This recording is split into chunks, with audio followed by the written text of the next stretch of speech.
Hello students, আজকে আমরা class 7-এর একটি মডেল কোশ্চেন পেপার সলভ করার চেষ্টা করব সেকেন্ড সামেটিভ পরীক্ষার প্রিপারেশনের জন্য। চলো শুরু করা যাক। Reading comprehension seen.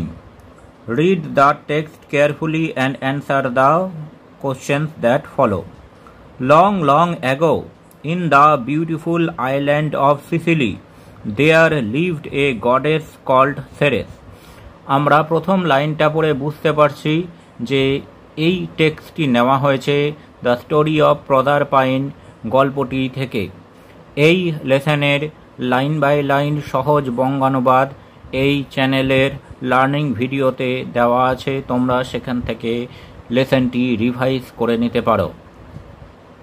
She was the goddess of crops, plants and trees, so on her depended the health and happiness of all the people of the wide world.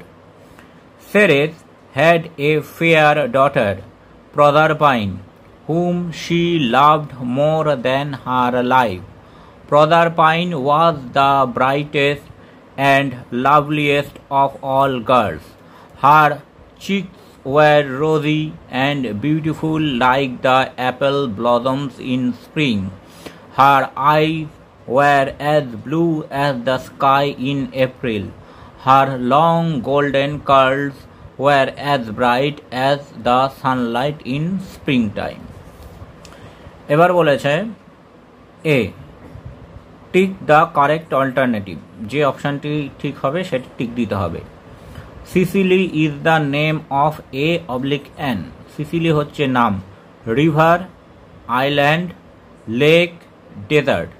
সঠিক উত্তর হবে B, island. 2. Proserpine's cheeks wire.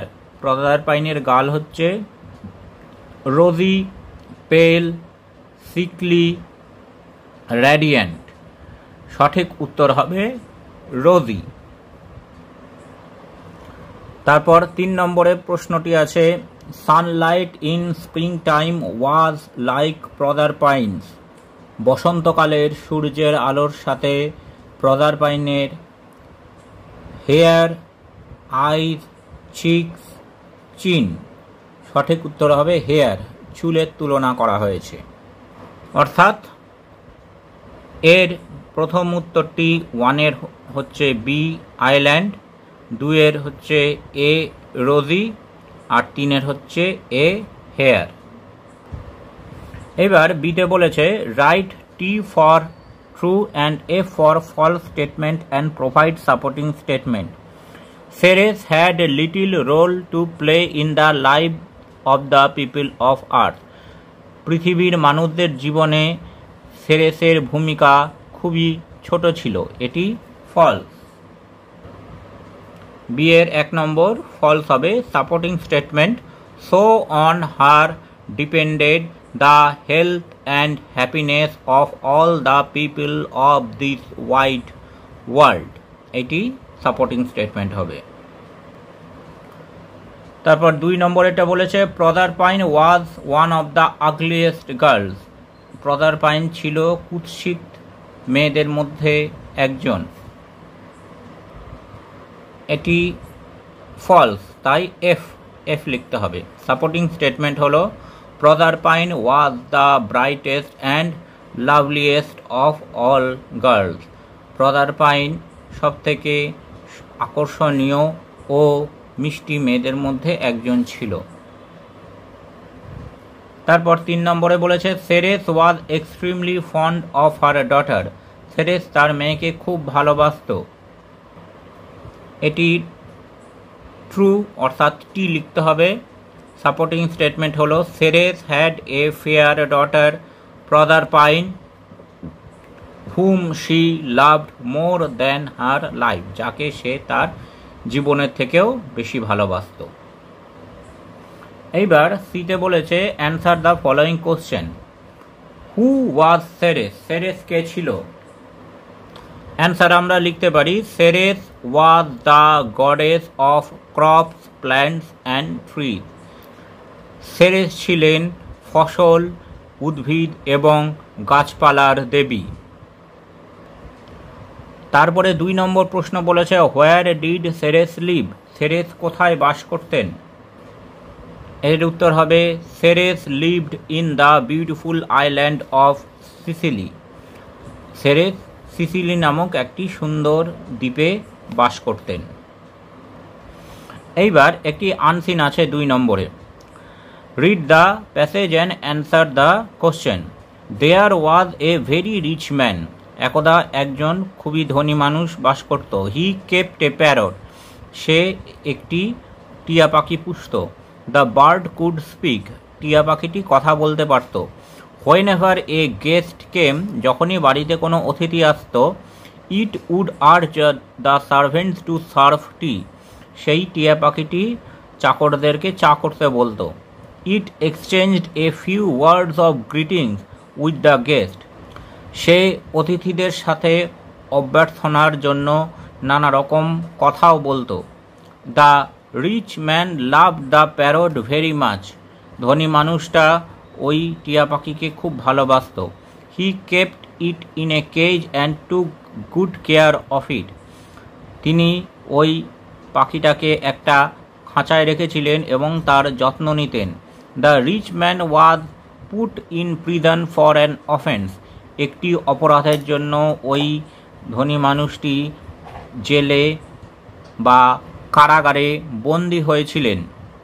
After 6 months he came back. 6 মাস পর তিনি বাড়ি ফিরে এলেন। He said to the parrot, I suffered in prison for 6 months, how do you feel? আমি কারাগারে 6 মাসের জন্য বন্দী ছিলাম, তোমার কেমন লাগছে? The parrot replied, I have been in this cage for 2 years. আমি 2 বছর ধরে এই খাঁচায় আছি। I know no freedom. আমি স্বাধীনতা বলে কিছুই জানি না। The rich man felt for the bird, he set it free. ধনী মানুষটা ওই পাখিটাকে ছেড়ে দিল। এইবার এখানে 2টো কোশ্চেন আছে। A, write T for true and F for false statement. The rich man neglected the parrot. ধনী মানুষটা টিয়া পাখিটাকে দেখাশোনা করতো না, এটা false. The bird was kept in the cage for 6 months. পাখিটা খাঁচায় 6 মাসের জন্য বন্দী ছিল, এটিও ফলস। তাহলে এর 1-এরটা হবে এফ আর 2-এরটাও হবে এফ। এইবার গ্রামার আর ভোকাবুলারির পোর্শনটা আমরা এখান থেকে দেখে নেব। A, complete the sentence with adjective in their proper degree. Proper ডিগ্রিতে লিখতে হবে। Tapan is dash tall than Biplab. Tapan বিপ্লবের থেকে লম্বা, তাহলে কম্পারেটিভ ডিগ্রি হবে taller, TALLER। The Ganges is the dash long river in India. Ganga হচ্ছে সব থেকে লম্বা নদী, তাহলে সুপারলেটিভ, তাহলে লংগেস্ট, LONGEST, লংগেস্ট। তারপর বিতে বলেছে complete the following comparisons by correctly choosing the word from the list given below. এখানে বলেছে বিজি ব্যস্ত, লেজি অলস, ব্ল্যাক কালো, হোয়াইট সাদা। অ্যাজ ড্যাশ অ্যাজ কোল, কোল হচ্ছে কয়লা, কয়লা হচ্ছে কালো, তাই আমরা এখানে হবে অ্যাজ ব্ল্যাক অ্যাজ কোল, এখানে ব্ল্যাক হবে। তারপর as dash as bee, bee মৌমাছি, মৌমাছি সবসময় ব্যস্ত থাকে, তাই হবে অ্যাজ বিজি অ্যাজ বি, 2 নম্বরে হবে বিজি। এবার সিতে বলেছে underline the correct option from the given verb forms. যেটি ঠিক হবে সেটি আন্ডারলাইন করতে হবে। Father will have woken up at 7 in the evening। এখানে হবে father will have woken up at 7 in the evening।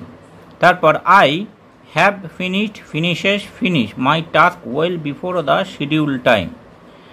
I have finished my task well before the schedule time. এবার ডিতে বলেছে find out words from the unseen passage which mean the following. একই মানে synonym শব্দ বের করতে হবে। Jail, জেলের সিনোনিম হবে প্রিজন, PRISON, প্রিজন। অ্যানসার্ডের সিনোনিম হবে রিপ্লাইড, REPLIED। এইবার রাইটিংয়ে বলেছে write a paragraph on the person who inspires you the most using the following hints. যে ব্যক্তি তোমাকে সবচেয়ে বেশি অনুপ্রাণিত করে তার সম্বন্ধে একটি প্যারাগ্রাফ লিখতে হবে। আমরা এভাবে প্যারাগ্রাফটি লিখতে পারি, the person who inspires me the most, যে ব্যক্তি আমাকে সবচেয়ে বেশি অনুপ্রাণিত করে। My idol is Swami Vivekananda, আমার আদর্শ হচ্ছেন Swami Vivekananda. A spiritual leader and a true icon, he introduced the world to the teachings of Vedanta, তিনি বেদান্তের শিক্ষা পৃথিবীবাসীদের জন্য নতুন করে ছড়িয়ে দিয়েছিলেন। His teachings and philosophy continue to inspire millions around the world, গোটা পৃথিবী জুড়ে তার শিক্ষা এবং দর্শন লক্ষ লক্ষ মানুষকে উৎসাহিত করে আসছে। He bridge the gap between east and the west, তিনি পূর্ব এবং পশ্চিমের মধ্যে একটি সেতু বন্ধন করেছিলেন। His contributions to the spiritual world of India inspires me, ভারতের আধ্যাত্মিক জগতে তার যে অসামান্য অবদান সেটি আমাকে খুব অনুপ্রাণিত করে। Thanks for watching this video. তোমরা ফেসবুক এবং ইমেলে কন্ট্যাক্ট করতে পারো।